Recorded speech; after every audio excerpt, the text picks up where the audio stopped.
everyone. Today I am at Knoxville City exploring the new Independence Hall. Today, see right here, you can see it behind me. Yeah, I haven't been here since I graduated from my adult program, so there's not much going on. There's a lot of people. Yeah. So I'll give you a tour around the Independence Hall in a little bit. But right now I can't bring my drink inside. So there's no food inside the Independence Hall. So I'm just gonna finish up my drink and probably walk inside the Independence Hall. See, there's the information right there.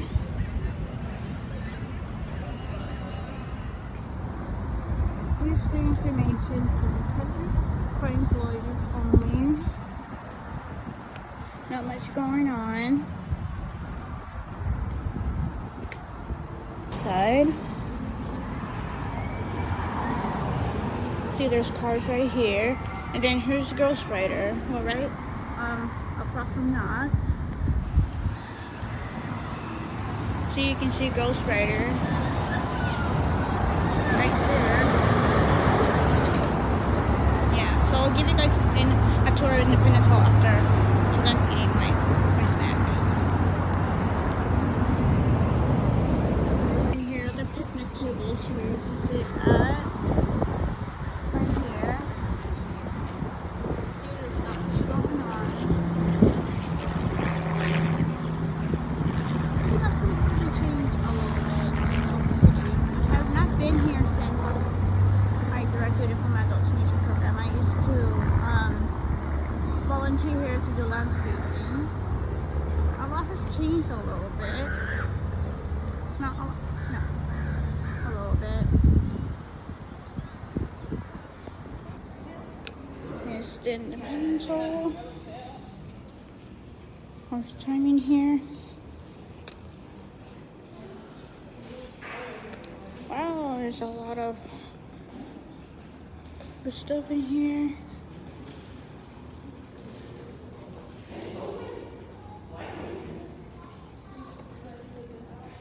Wow.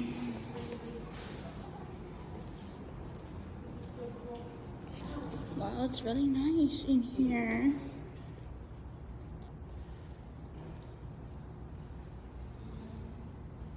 And there's some furniture here.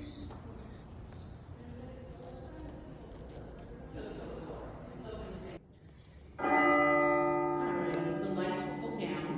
Okay.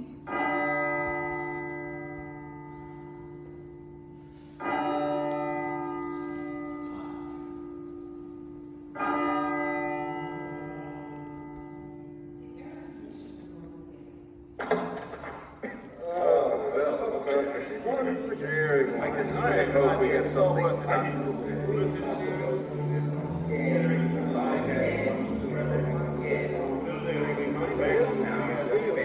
Behold, the State House bill, the summoned you from the members of the Second Continental Congress, are assembled here in the Pennsylvania State House on this day, early July, 1776, to the Declaration of our independence in England.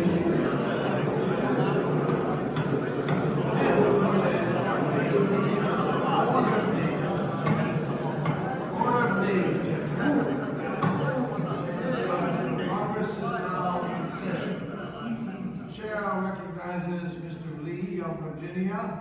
Mr. Hancock, Mr. Lee. I have a resolution to lay before this body. A resolution which reflects deeply upon the question of what terms we should consider in any further negotiations with the enemy.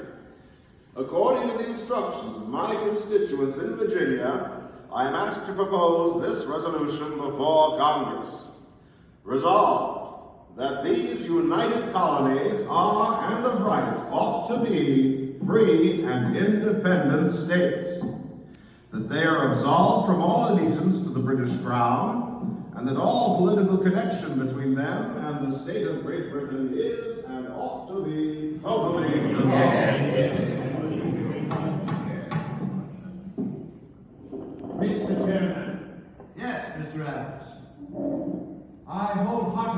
second this resolution. So noted.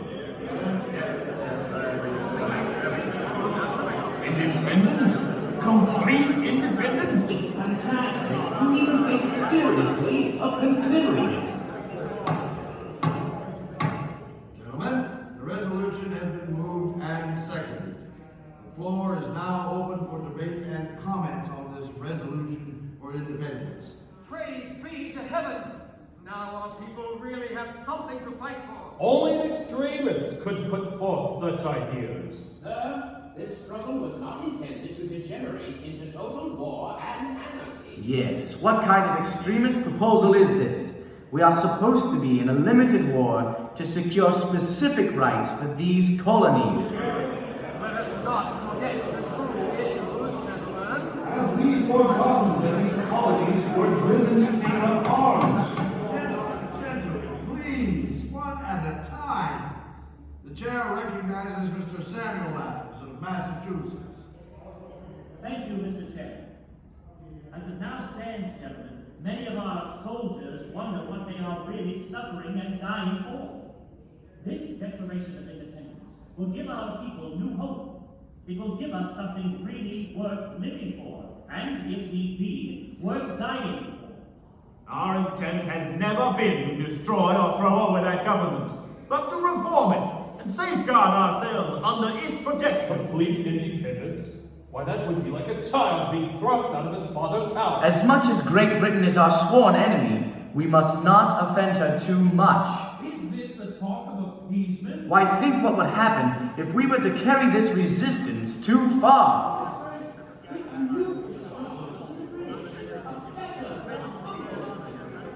While the very roots of our society are firmly implanted upon English soil, our customs, our traditions, complete independence, it's simply unthinkable. He said he got. Is that what you mean? Gentlemen, is it not far better to live under the redcoats than to risk total devastation of these colonies in unlimited warfare?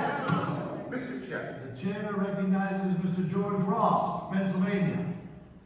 The British and their sympathizers here in our land charge that this Congress is only a minority representation. Aye, and in a sense that is true, for by our own estimation, 1/3 of the inhabitants of this country are still loyal to the King of England. Another third are indifferent to freedom struggle altogether. That only leaves about a third who are dedicated patriots. Many of these patriots are now under arms on the field of battle. What of them?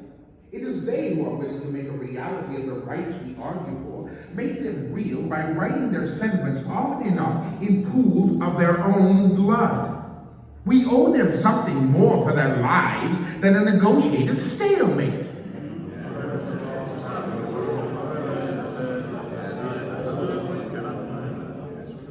But gentlemen, I maintain that if we adopt this declaration, the British will lay waste to all our towns from sheer vengeance. Sir, I wish your sentiments for independence were as strong as your snuff.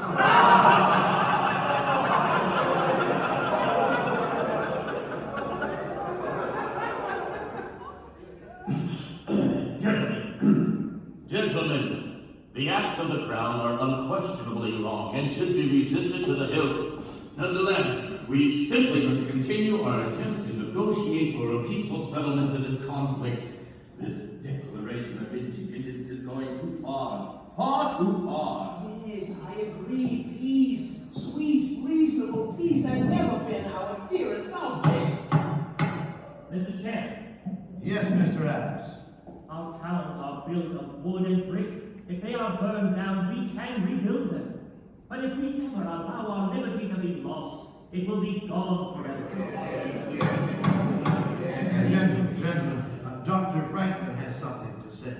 The chair recognizes Dr. Benjamin Franklin. Is there indeed any wisdom in going further in our negotiations for peace with our enemy? There is a little French fable that reveals the truth of this matter far better than any of my words. It seems that one fine day, a farmer assembles the tenants of his barnyard and with sweet solemnity says, "Dear animals, I have assembled you here to advise me with what sauce I shall cook you." "Cluck, cluck, cluck," exclaims an insurrectionary chicken. "We don't want to be eaten at all." To which the urbane chairman replies, "My child, you wander from the point."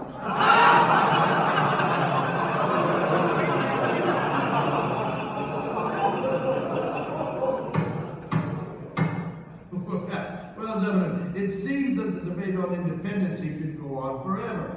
Therefore, I will appoint a committee of 5 to draft a declaration and submit it to this Congress for approval.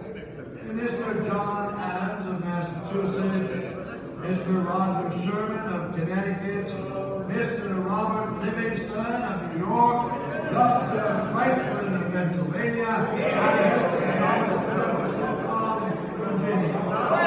This Congress has been adjourned by Secretary of State.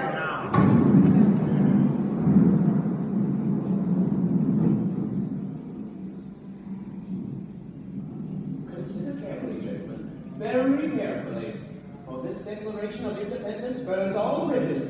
It takes us across the deadline. Exactly.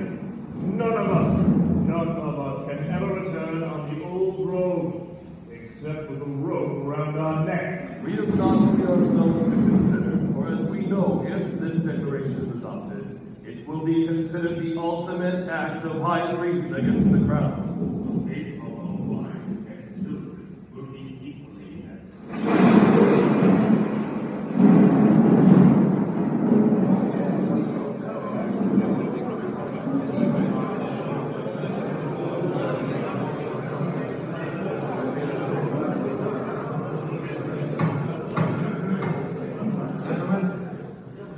Jefferson's completed draft of the Declaration of Independence is before you. We must now commence the vote.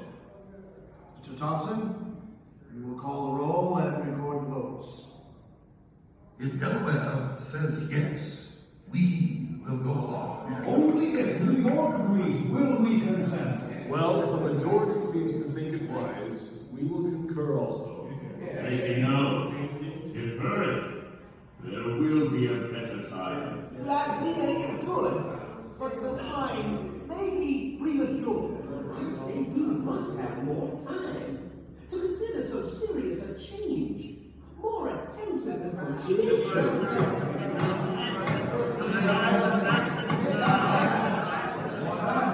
Order, gentlemen. Chair recognizes Mr. John Adams. Think or swear. Live or die. Survive or perish. I give my hand and my heart to this vote. It is true indeed that in the beginning we aimed not at independence, but there is a divinity which shapes our ends. Why should we defer this declaration? Is any man so weak as now to hope for a reconciliation with England? You and I indeed may rule it. We may not live to the time when this declaration shall be made good. We may die colonists, die slaves. Be it so. If it be the pleasure of heaven that my country shall require the poor offering of my life, this victim shall be ready. But while I do live, let me have a country, and in that a free country. Whatever may be our fate, be assured that this declaration will stand. It may cost treasure, and it may cost blood, but it will stand.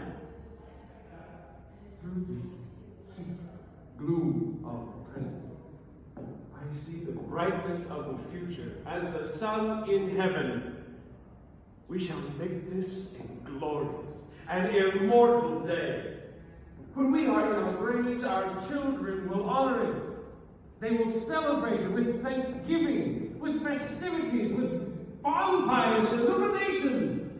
On its annual return, they will shed tears, not not of subjection and slavery, not of agony and distress, but of gratitude and joy.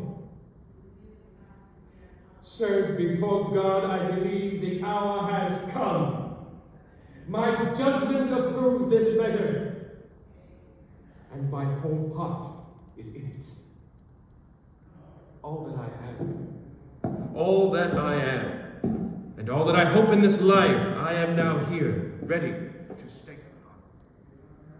And I leave off as I began.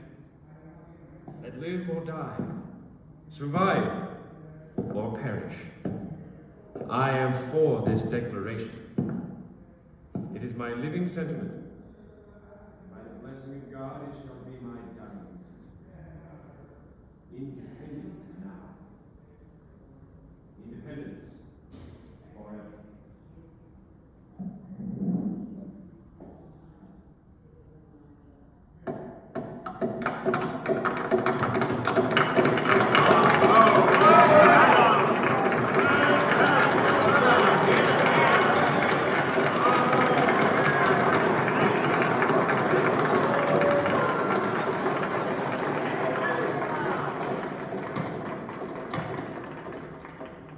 Thank you for your sentiments, Mr. Adams. Your words are timely and well chosen.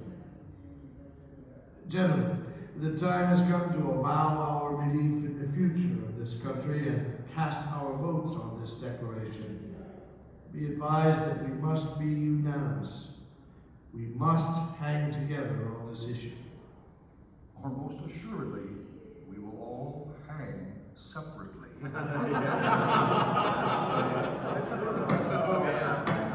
Mr. Thompson, proceed with the roll call, if you please. New Hampshire, New Hampshire, vote aye. Massachusetts, Massachusetts votes aye. Rhode Island, Rhode Island votes aye. Connecticut, Connecticut votes aye. New York, New York abstains. New Jersey, New Jersey says aye. Pennsylvania, I still strongly disagree, gentlemen. We must stand together and live on. Pennsylvania, Pennsylvania votes aye. Delaware, Delaware votes aye. Virginia, Virginia proudly says aye. Maryland, Maryland votes aye. North Carolina, North Carolina votes aye. South Carolina, South Carolina says aye. Georgia, Georgia votes aye.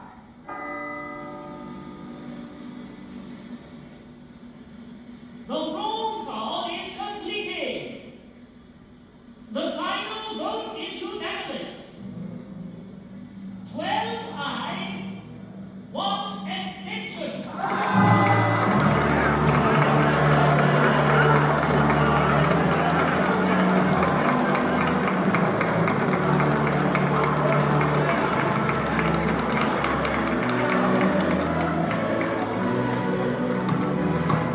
Gentlemen, the Declaration of Independence has been accepted without a single dissenting vote.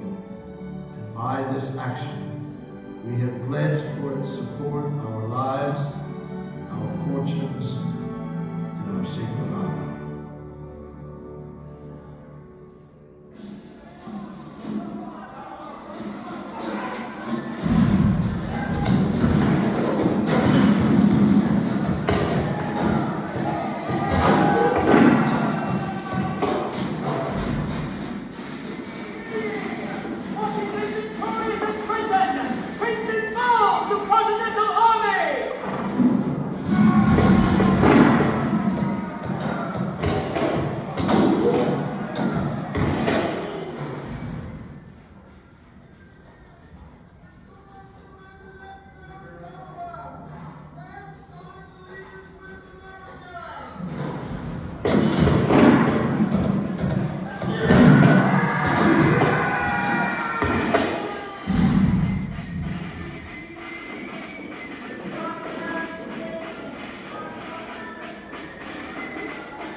A mighty revolution has been gloriously completed in this land, so that millions yet to be born may live in freedom.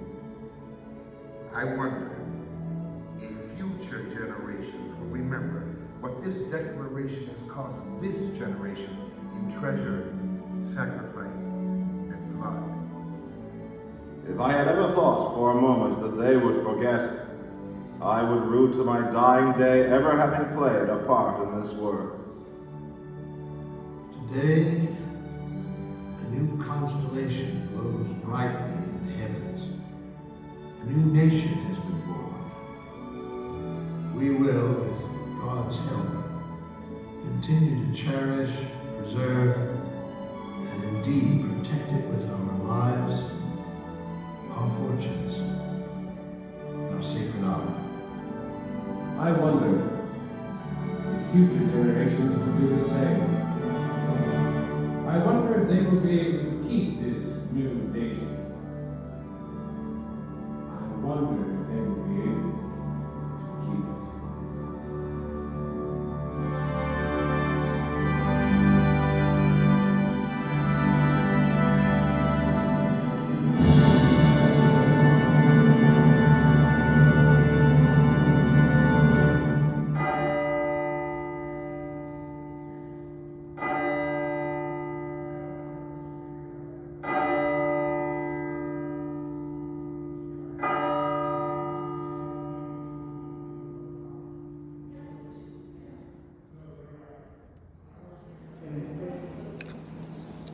It's just a bookie. So it says like it wasn't adding up. Now you're expensive here it is, and it wasn't adding up. Like I was just and saying that they were this is how they're supposed to do it as in training. Hey, do this. I'm like that doesn't do anything other than makes it balance out. It doesn't tell you we're missing money or a product. And you're like, yeah, there's all this crap here. So I don't know what it is. Money is there's product and money is missing. But the books say, oh no, it's not. And that's already training. So.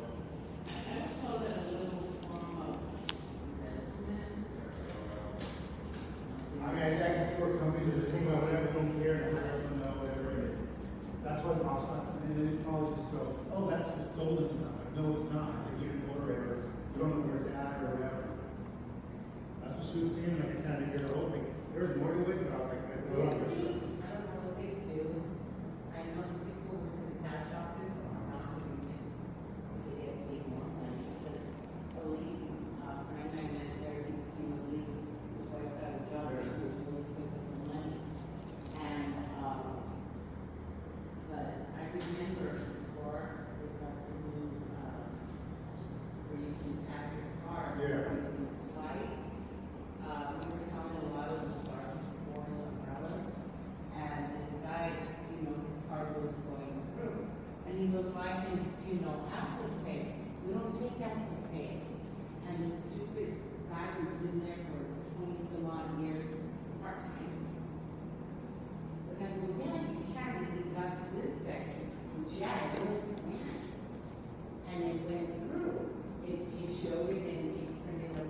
I just talked to Joanna.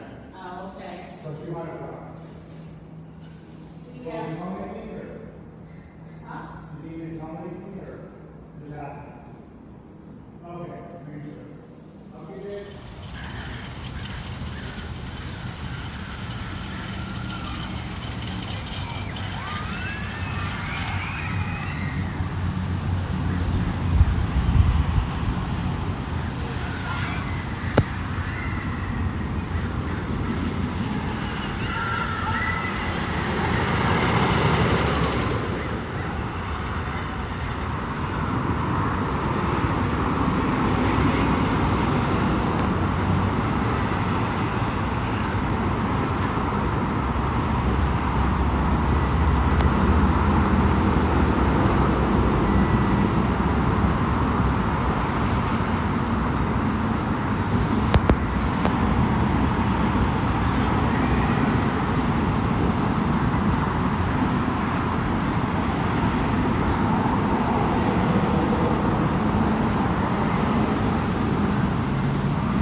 Here's Lake City.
Alright everyone, that's all for Independence Hall. I'll be back here tomorrow to look at the merge. Thanks for watching, and I'll see you in the next one.